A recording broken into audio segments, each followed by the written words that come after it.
31. Find the first and second derivatives of the function. So we're going to have to take two derivatives here. F of x is given to us as x to the fourth minus 3x cubed plus 16x. I want the first and second derivatives. So the first derivative, all right, I can do three different terms. I can do them one at a time. So derivative of this, 4 comes out front, subtract 1 from the power, get that. Here, the 3 drops out front, joins the negative 3, becomes negative 9, multiplying them, right? Reduce the power by 1, I get x squared. Here, the 16's there, but then I have derivative of x, which is just 1, so I get 16. There's my first derivative. Second derivative, I just differentiate this. So 3 terms again. Here, 3 drops down, hits the 4, it becomes a 12x, and then squared, reduce the power by 1. 2 drops out, hits the negative 9, gets negative 18, and then x to the first power, and then derivative of a constant is 0. So that's it. All right, 33.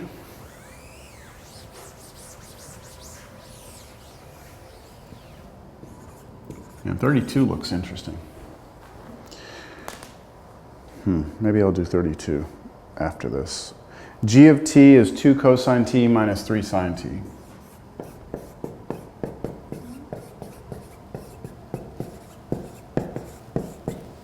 All right, the first derivative,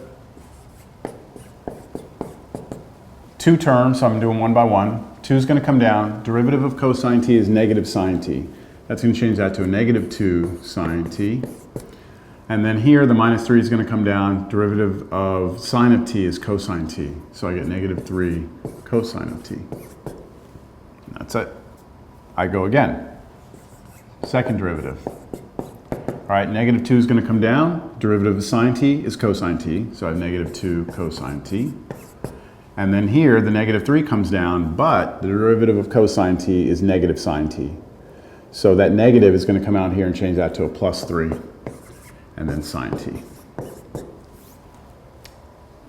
That is it.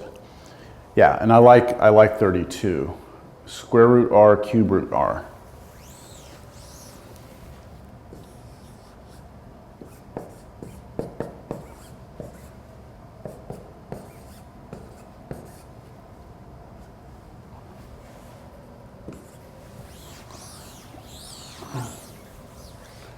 All right, so let's try the first derivative. This one I can do pretty much on the fly because I know the derivative of root r is 1 over 2 root r, but then I'm going to need the derivative again. So I am going to choose here to rewrite this as r to the 1/2 plus r to the 1/3 first. Then when I take my derivative, I'm going to bring the 1/2 out. R, and then I'm going to subtract 1 from 1/2 and get negative 1/2. Here, the 1/3 comes out, so plus 1/3 R, and then I take 1/3 and I subtract 1, which gives me negative 2/3. That's my first derivative.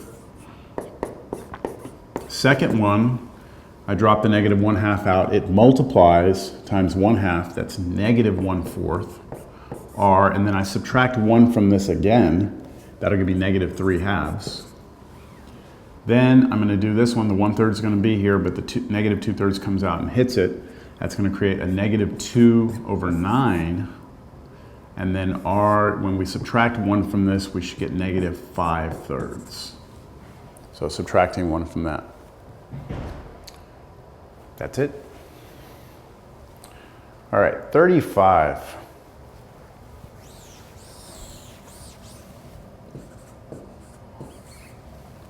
They tell you to find D99 over dx99 of sine x. So this is Leibniz notation, and what it's saying is for us to take the 99th derivative of sine x. So I'm going to take the first derivative, then the second, third, fourth, fifth, sixth, seventh, eighth. I'm going to do it 99 times. You ready? Okay, here we go. I'm just kidding. We're not going to do that. We're going to do it, and then we're going to see what happens here. So let me try it this way. I'm going to write my notation just a little bit different. I'm going to call y equal to sine x, all right? And call it y. That's y. Now, my first derivative is going to be cosine x, because the derivative of sine is cosine. The second derivative is going to be negative sine x, because the derivative of cosine x is negative sine x. The third derivative is, well, that's a negative, so it needs to come, but derivative of sine is cosine, so we get negative cosine x. And then the fourth derivative, which I'm going to write y with a little 4 in parentheses up here, is going to be derivative of this. Now I have a negative there, so let's ignore it for a second. Derivative of cosine x is negative sine x, but then negative, so it's going to be sine x. So I'm on the fourth one. I got a long way to go, right? Well, no. What we notice is that we're back to where we started. We were at sine, right? We're back to sine. So when I do the fifth derivative, it's going to be cosine x. Let me move it down just a little bit so I can line these up. Fifth derivative, right, is going to be cosine x. And I think what I'll do is I'll move this fourth derivative up here. Fourth derivative was sine x. And I'll erase it down here. And then the sixth derivative is going to be negative sine x. So I'm just following this pattern. The seventh derivative, so that's a 7, come on, equals negative cosine x. And now it's going to start over again. The eighth derivative will be sine x. The ninth derivative will be cosine x. The 10th derivative will be negative sine x. And then the 11th derivative will be negative cosine x. And I could keep going until I get to 99, but I'm going to do even better than that. I'm going to notice that if I look at all these, this is the first derivative, right? Second derivative, third derivative. Let's call this the 0th derivative, meaning we didn't take the derivative. That is technically what we do. I'm not just making that up for fun. Okay, this is the 0th derivative. We didn't take derivative. First derivative, we took derivative once. What I'll do is I'll change that prime to a 1, just so you can see this. This one right here was a second derivative, 2. This one was a third. This is 3. All right. So I know that if the derivative I'm taking is 0, 4, 8, the next one would be 12. If the derivative I'm taking is a multiple of 4, then I know the answer is sine. And I ask myself, is 99 a multiple of 4? It is not, so it can't be this. Now how about this one? This row, 1, 5, 9, right? These are all multiples of 4 plus 1, I guess you could say. What would fall in this list? The next one, I'm going to add 4, 13, right? The next one after that, I add 4, would be 17, right? So the question is 99 in this list or not? Maybe, maybe not. How about this list? Could 99 be here? Well, look, 2, 6, 10. Those are all even numbers. There's no way I'm going to have 99 derivatives. So I'm going to eliminate this. I'm going to eliminate this one. It's not going to be those. It's either going to be cosine x or negative cosine x. So we just need to figure out, is it going to land in this list or this list, right? Is 99 in this list or this list? So there's 2 ways to go about this. You can just list out all the numbers, right? And see if 99 lives here. Or you can go more technical, which is to come up with some sort of formula for this. I think the formula is better for students who are going to go on and do more math. But the list is just as efficient. Well, not as efficient. It's easier, but we still have to count out to 99. And tell you what, if I change this to 999, you sure as heck wouldn't want to make the list, would you? So let's try and come up with a way of representing what the answers are. All right, this is going to look a little confusing. All right, if if we take the derivative, right? If we take y and we take the kth derivative, all right? So that k can be 0 or 1 or 2 or 3 or 4 or 5, 6. We know that we're going to get one of four answers. We're going to get sine x, or we're going to get cosine x, or we're going to get negative sine x, or we're going to get negative cosine x. Those are the four possibilities. We will get sine x if the k power we have here is a multiple of 4, right? So how do I say that? How do I say that if k is a multiple of 4? Well, there's a different way. There's kind of a different way to approach it. We can say all of these numbers, if you divide them by 4, right? If you divide them by 4, you get a nice integer number, right? So if I take 8 and divide it by 4, I get 2, right? 8, that's 8. Divide that by 4, I get 2. And I get no remainder there, right? I know that's old school notation, but there's no remainder. If I take 4 and I divide it by 4, I get 1 and there's no remainder there. If I take 0 and divide it by 4, I get 0. And again, there's nothing left over. However, if you look at like 9, if I take 9 and divide it by 4, I'll do that here. I get, what, 2 goes in there, and then you'd have 8, and then you have 1 left over, right? You would have a remainder of 1. If I take 5 and divide it by 4, it goes in there 1 time, 4, and then look, I have a remainder of 1 again. And if I take 1 and divide it by 4, it doesn't go in there, right? It doesn't go in there. So you could say you just have 1 left over because you started with 1. So the idea here is what's called modular arithmetic, okay, module. If I say something like 9 mod 4, the answer to this is 1. It means if you take 9 and divide it by 4, how much will be left over? 1, a remainder of 1. If I take 5 mod 4, it's also 1. If I take 1 mod 4, it's going to be 1. And what was the next one that would have been in this list? 1, 5, 9, we add 4 to it. So 13 would be in that list. If I take 13 mod 4, right? 13, 4 goes in there 3 times, that's 12, and I have 1 left over. So that would also be 1. So notice that in the first row, if I take this power and I mod it with 4, I have no remainder. On the second row, if I take this power, or not, I said power, sorry. If I take the derivative, okay, the number of the derivative, and mod it with 4, I get a remainder of 1, right? Let's look at the third row and look at the, I'm not going to say powers, I should slap myself for that. Look at the derivative we're taking, and let's see what those are mod 4. And I'll start with 10. What is 10 mod 4? What's 10 mod 4? Well, let's do it. 10 divided by 4 goes in there twice. Goes in there twice. We have 8, and look at the remainder, 2.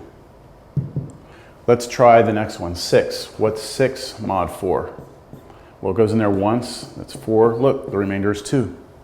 And then what about 2 divided by 4? Well, you can't go in there, so you're just going to be left with 2. So it looks like everything on the third row, if I take that derivative number here and I mod it with 4, I should get a remainder of 2.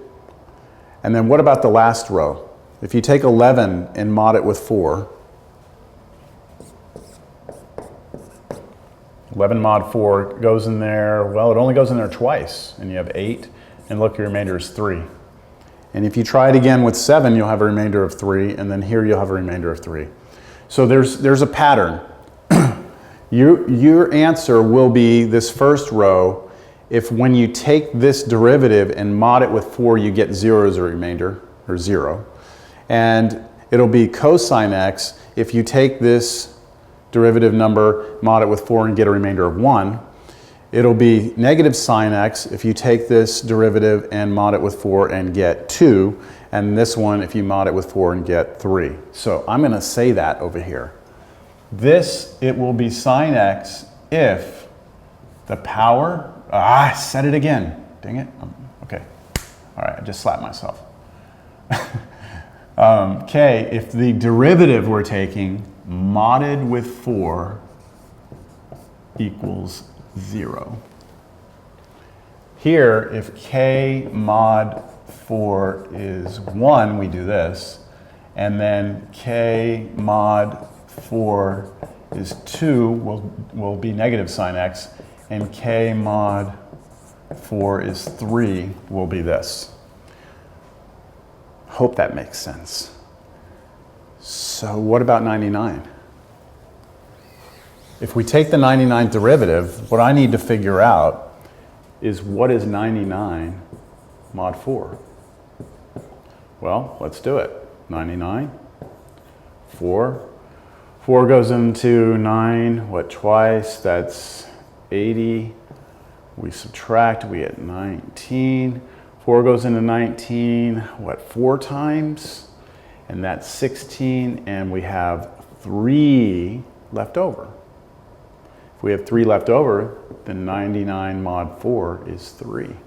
And that means the answer must be negative cosine x.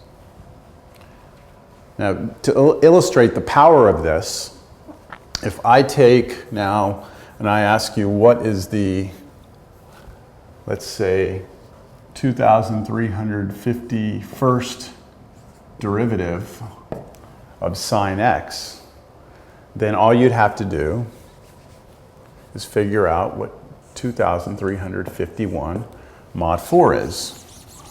So you'd go and 2,351 mod 4, let's see, this can take me a while. Goes in there, let's see, 5, that's 20, that's 351, and then 4 goes in there, what, 8 times? 8,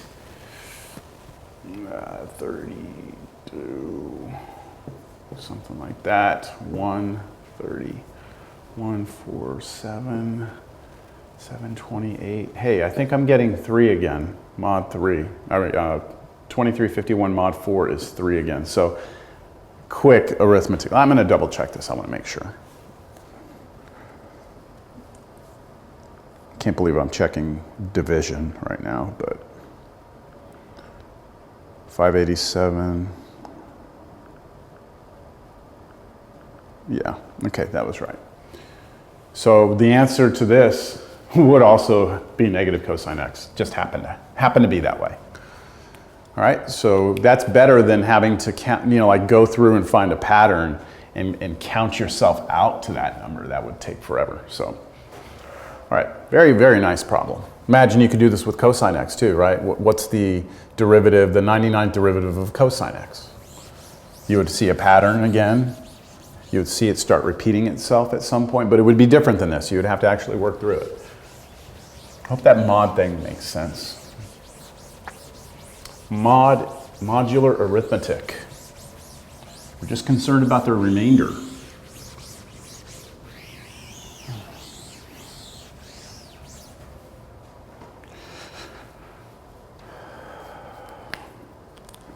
$37.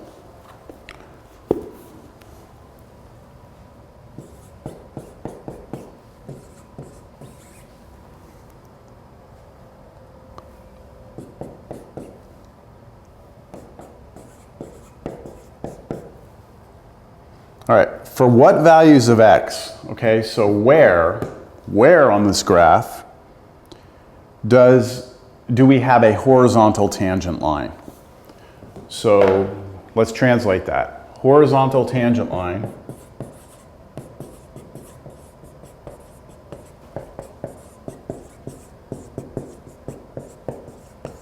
means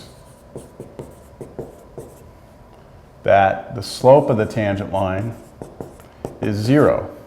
But for us, that means the derivative is 0.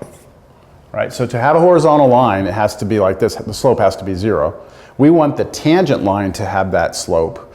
And the tangent line, the slope of tangent line, is the derivative of the function. So we're basically saying we need to take the derivative of that function and set it equal to 0. And then solve for x. So let's take the derivative first. Derivative of x is 1 plus 2 comes along, derivative of sine x is cosine x. So 2 cosine x. And now what I'm going to do is I'm going to take that derivative, I'm going to set it to 0.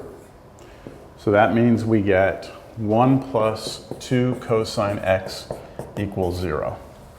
Oh yes, here comes pre-cal. This is a trigonometric equation and we need to solve. So I'm going to try and solve for x here. I'm going to first move the 1 over. 2 cosine x equals -1. And then I'll divide both sides by 2. Now, the question is, where on the cosine function are we getting a value of -1/2? Now, you could go look at the graph of the cosine function, but I hope that your experience with pre-cal was tied or connected more to the unit circle, which is where I go whenever I'm trying to solve these. So I go back to my unit circle. I just remember that if someone gives me an angle, right, that the x-coordinate of that at that angle is cosine of the angle. So like if someone gives me an angle here, theta, then this point right here is cosine theta, sine theta. And so when we're asking ourselves, when is cosine of x equal to 1/2, we're really saying, this is like the angle, okay? We're really saying, like from pre-cal, where is cosine theta equal to -1/2? At what angles are your x-coordinates -1/2? And you have to remember all the different values on the unit circle, and hopefully you'll recall that your x-coordinate will be -1/2 up here and down here. So let's determine what those angles are. This one right here is the angle 2 pi over 3. And see,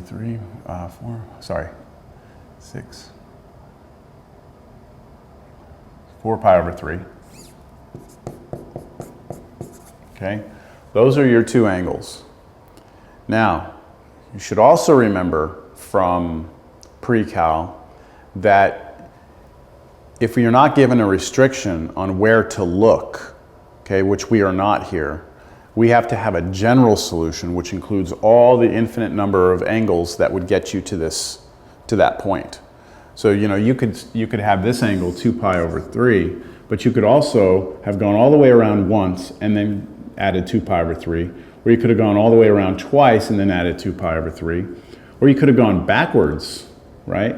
So the way we get all answers is to say, 2 pi over 3 plus 2 pi, and depending on your instructor, you either use k or n. Doesn't matter, I'll use k, fine. I might even use n in class. So this basically says, look, I can go to this angle and I can add a full rotation and be right back to it, right? Adding 2 pi is a full rotation. K tells you how many rotations. So you could add no rotations, you would be here. You could add 1 rotation, or 2, or 3, and that would take care of all infinite number of answers. And then same thing with this one. Start there, add 2 pi k. So we have this as our solution, all right? X has to be equal to any of those infinitely many answers. And I guarantee you that if you go to any of those values on this trig function, f, this one right here. So if you plug in anything from here into here, I promise you, you're going to have a horizontal tangent line there, flat.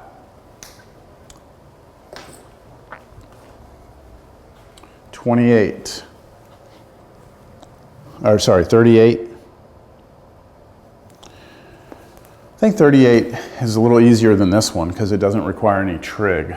So I'll just give you a hint on 38. It's the same exact question, so you have to take the derivative and set it equal to 0. When you take the derivative of that, you're going to get a quadratic.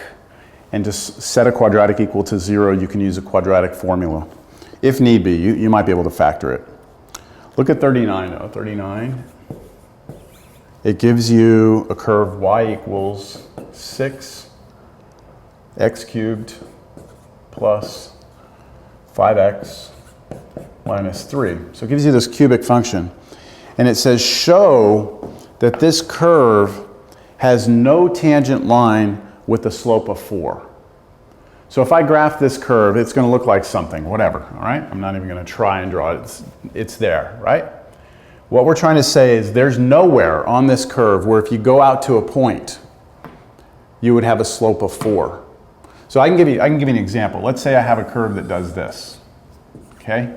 If I go to any point here, notice that the slope of the tangent line is always negative. There's no way I could ever have a slope of 4 here. They're trying to get us to say the same thing here. Prove to me that that can't possibly have a slope of 4. So here's what that translates into. Okay, show that the slope of the tangent line cannot ever be equal to 4, which means show that the derivative can never be 4. So let's take the derivative first. What is the derivative of this function? 18x squared plus 5, all right? That's just clean derivative. Now, let's try and figure out if this could ever be 4. Question, is it possible for me to plug in an x and get 4? All right, let's start moving things around. So 18x squared, let's subtract 5 from both sides, we get -1. I'm already done right now, I can tell you no. Let me divide by 18. Now, why isn't this ever going to happen? Well, no matter what x I ever pick, if I square it, it can't be negative. So this is never going to happen, which means that's never going to happen, that's never going to happen, and so we're done. Okay, you can just say, hey, look, that's not happening. All right, number 42. Where does the normal line to the parabola blah blah blah? Okay, let me write this down.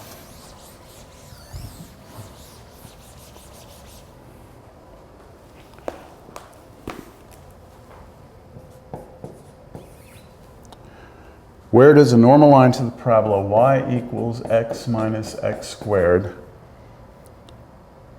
at the point 1, 1, or 1, 0 intersect the parabola a second time?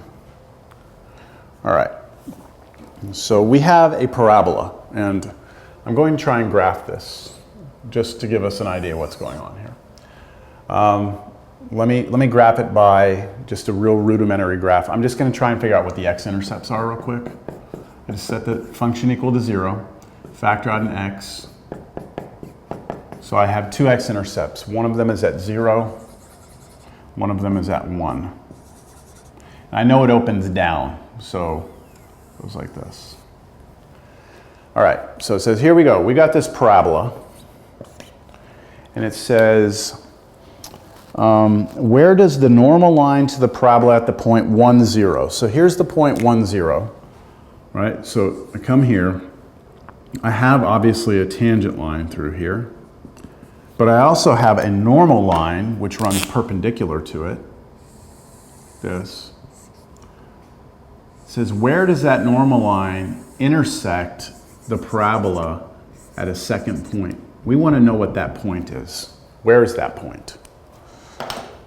Okay, well, you can make this really difficult, or you can make this a little easier if you just think about what's being asked, all right? If somebody gives you 2 functions, there, 2 functions, and they want to know where they intersect, so let's say this function is f and this function is g. If I want to know where these 2 hit each other, then I would set the functions equal to each other, and I would solve. And wherever these 2 were equal would correspond to the x values for those intersection points. Same thing here. I have a parabola. There it is. Boom. And I want to know where that intersects this line. Well, I don't have the equation of that line yet. and that's what I'm going to go find. As soon as I know the equation of this line, then I'm just going to set this line equal to that parabola, and I'll get the points. That's it. So really, we're just finding the equation of the normal line first. So how do I find the equation of this normal line? First, I'm going to find the slope of the tangent line. Then I'm going to take the negative reciprocal of it to get the slope of the normal line. So start with the derivative. Derivative of this is 1 minus 2x. Now, I want the slope of this tangent line, the red one, the slope of the tangent line, let me draw the tangent line in here.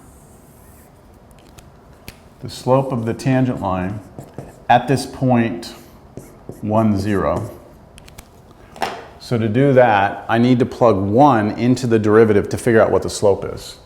So the slope of the tangent line is going to be 1 plugged into this, so 1 minus 2 times 1. This is negative 1. But that's not the slope I want. I want the slope of the normal line. And the slope of the normal line is going to be the negative reciprocal of that.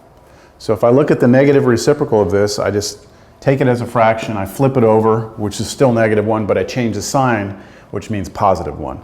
So the slope of the normal line is positive 1. So now let's write the equation of the normal line.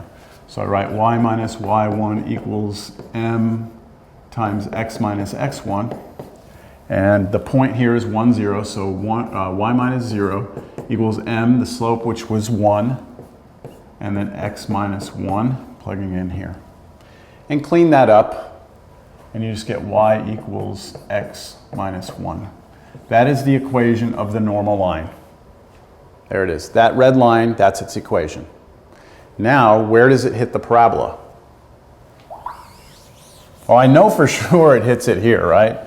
I already knew that, but I need to find the second one. So I'm going to take this equation right here, right, and set it equal to that one. Since they're both equal to y, set them equal. So I'm going to do x minus x squared must equal x minus 1.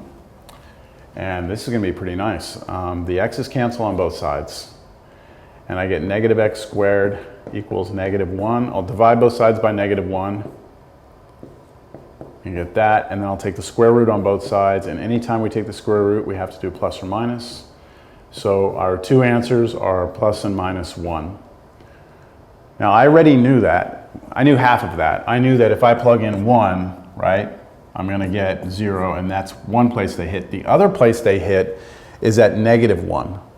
Okay, so I know if I plug in negative 1, I should also, it should be on both curves. So let's just check it. If I plug negative 1 in here, negative 1 minus negative 1 squared, what do we get?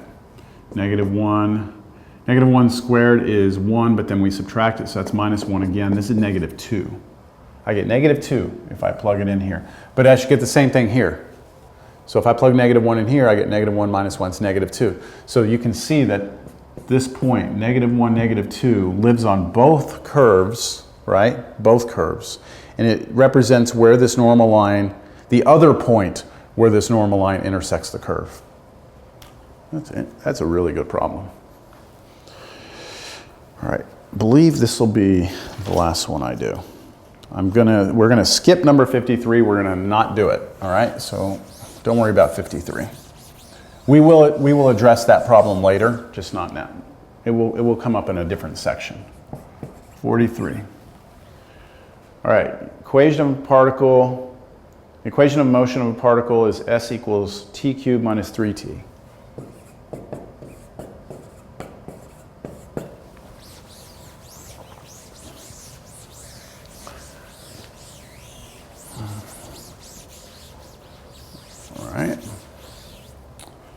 So this represents the motion of a particle. So we've got I'm already thinking distance and time. Where s is in meters, okay, s is in meters. And t, time is in seconds. A, find the velocity and acceleration as functions. So for part A, the velocity is equal to the first derivative. This is what we learned in class. So just take the derivative, 3t squared minus 3. I hope by this point in time you can do that mentally. And then the acceleration function would be the derivative of that, which would just be 6t. That's it, first part. Part B, find the acceleration after 2 seconds. So for part B, we want this acceleration at 2 seconds. So basically I'm taking 2 and plugging it in, almost look at this as like a function. A of t, well it is, but let's write it with different notation. V of t equals 3t squared minus 3. So for part B, they want to know A of 2. Plug 2 into there, you get 12. 12 what though? Well, acceleration is going to be in meters per second, which is your velocity per second, right? So 12 meters per second, or you can say meters per second squared. And I talked about this in class, how when you go from distance, time, and then you take the derivative, you got velocity, time, and then you take the derivative again, you got acceleration, time, like this. That if this is meters in seconds, then your velocity up here becomes meters. I'm gonna say meters per second. Right, so it's whatever this unit is divided by this unit is what the velocity is. And then when you do acceleration, it's gonna be this unit over this unit. So you're gonna have meters per second, but since time is seconds, again, you get that. So that's it. And then C, the acceleration. Oh, find the acceleration when the velocity is 0. That's more interesting. What's the acceleration when the velocity is 0? Well, first thing I need to do is figure out when is the velocity function 0? When does that happen? So I take my velocity function, right, here it is, velocity function, and set it equal to 0, and you should get 2 solutions, plus or minus 1. We're going to assume here that time can't be negative, all right? Just, it makes sense. So you should get just t is 1. So this doesn't answer the question. It says find the acceleration when the velocity is 0. The velocity is 0 when t is 1. So to know what the acceleration is at that point, all you have to do, point in time, is to just plug that result 1 into the acceleration function, which would be 6 times 1, which would be 6 meters per second squared. There we go. I've had students in the past ask me why meters per second is meters squared. If you have meters per second, you can rewrite this bottom s as s over 1, and then you can flip up 1 over s like that, and it's gone, and then you go across, and that's where you get meters per second. All right, I am done with this section, which is great. There's a lot here, so I'm happy.